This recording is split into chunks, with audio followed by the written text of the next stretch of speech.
আসসালামু আলাইকুম। আজ আমি চুটকি পিঠা বা সেমাই পিঠা তৈরি করব।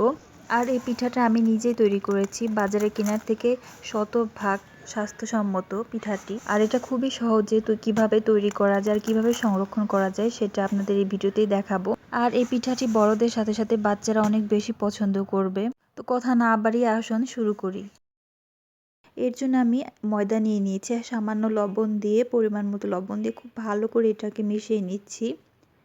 এরপর সামান্য পানি দিয়ে, মানে প্রয়োজন মতো পানি অল্প অল্প করে মেশাতে হবে। আর এটা একদম নর্মাল পানি, কোনো প্রকার গরম বা কুসুম গরম পানি না, একদম নর্মাল পানি। আমি বারে বারে করে পানি দিয়ে খুব ভালো করে আটাটাকে মেখে নিব।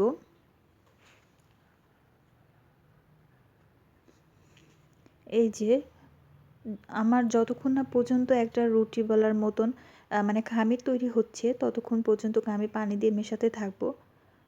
আর হাত দিয়ে খুব ভালো করে মেখে নিতে হবে। এই তো হয়ে গেছে, দেখুন মানে কেমন।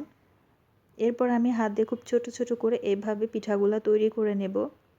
সামান্য একটু নিয়ে আমি আপনাদের জন্য খুব আস্তে আস্তে বানিয়ে দেখাচ্ছি।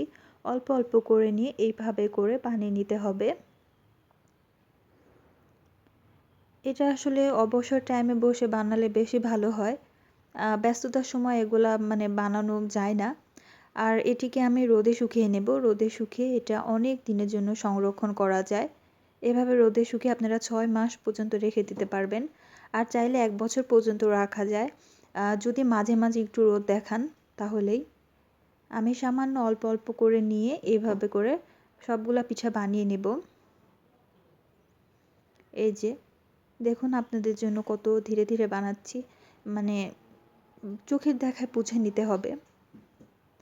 সামান্য একটু নিয়ে 2 আঙ্গুলের মাঝে নিয়ে এভাবে বানিয়ে নিতে হবে।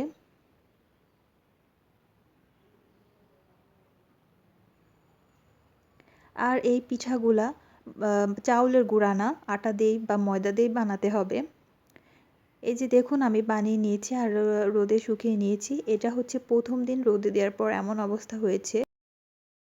তো প্রথম দিন রোদে দেবার পর এই অবস্থা, যেহেতু এখন শীত, মানে রোদের তেমন তেজ নেই। তো দেখুন বেশ ভালোই শুকিয়ে গেছে। তো দেখুন এই তো কত সুন্দর হয়েছে পিঠাগুলা। এই কয়টা আমি একদিনে বানিয়েছি আর এটা প্রথম দিন রোদে দেবার পর অনেকটাই শুকিয়ে গেছে। আর এইটা হচ্ছে দ্বিতীয় দিন। দেখুন দ্বিতীয় দিন রোদে দেবার পর কেমন অবস্থা হয়েছে, একদম ঝুরঝুরে, কতটা সুন্দর হয়েছে। আর এটা আজকেই রান্না করে খাওয়া যাবে। আর পাশে হচ্ছে আমি ডাউলের বড়ি শুকাতে দিয়েছি, আমি নিজে বানিয়েছি এগুলা।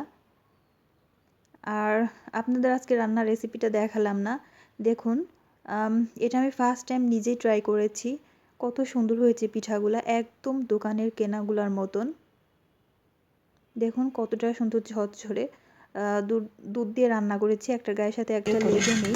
আপু হেভি হইছে, আমি কটা বানাবানি বাসায় যাইয়া খাবো তো দাও। আমি